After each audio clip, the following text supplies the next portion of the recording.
Any successful marriage or relationship must be built on these basic fundamentals.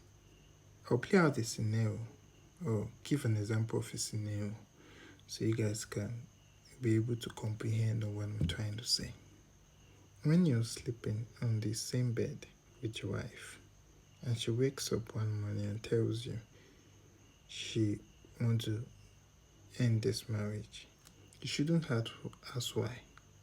You should end it. Just tell her yes. You don't need a reason.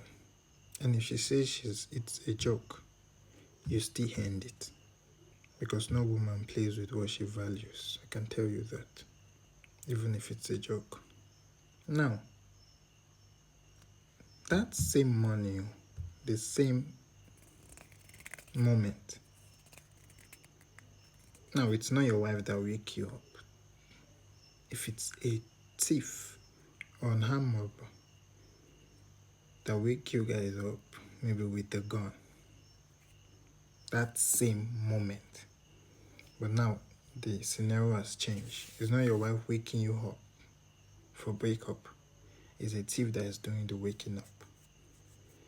You should be able to die for her or comfortable to be her shade and protect her.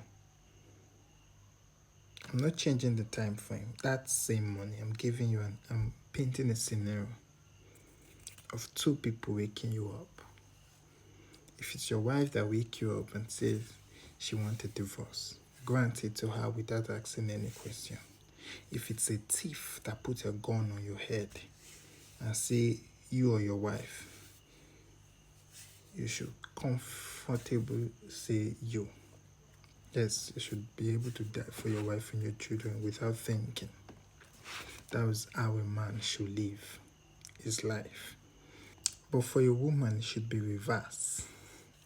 If a man wake you up and say you want a divorce, you should ask for a reason and beg to hold that marriage. Yes. But if it's a thief that wake you guys up and say you or your husband, you should sacrifice your husband. Stay in his back and let him be the one to die first. You don't die for a man. That's why I said you don't love men. Your nature, naturally, will put that man in the battlefield where he at his back. And a man's nature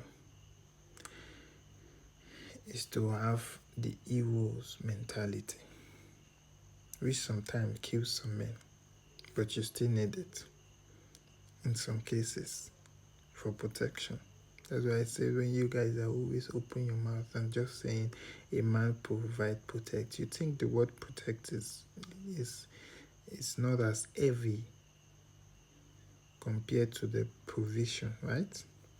It's not heavy because your life is not in danger. But when your life is in danger, you will know how heavy that word is. You have to be the shade of your family at any point in time. So if you understand this scenario that I just paint, you will know that a woman is not meant to love a man. She's just meant to respect and let him do the leading. So she's meant to nurture that relationship, hold the relationship. She's like the glue. But the man, in the other hand, shouldn't beg a woman to stay, no matter the reason. But what? He should be comfortable laying his life for that woman. That is how you be the heartless man that I always talk about. You don't add emotion to it. You know your responsibilities and you do it well. Provision and protection, right? There are more, but I'm just breaking it down. Giving the little. If any couple is not comfortable with the scenario I just painted, the marriage is not balanced. If the husband is saying, why will I die for my wife? The wife is saying, no, I cannot sacrifice my husband. You sacrifice him. She's saying, I cannot beg for that relationship. I promise you that marriage will end as quick as it starts. If the man is begging the woman to stay because she wants a divorce or because of anything, the marriage will end. You want it to last and be balanced, it must obey that scenario I just painted. If not, tell your relationship or marriage bye. Take care.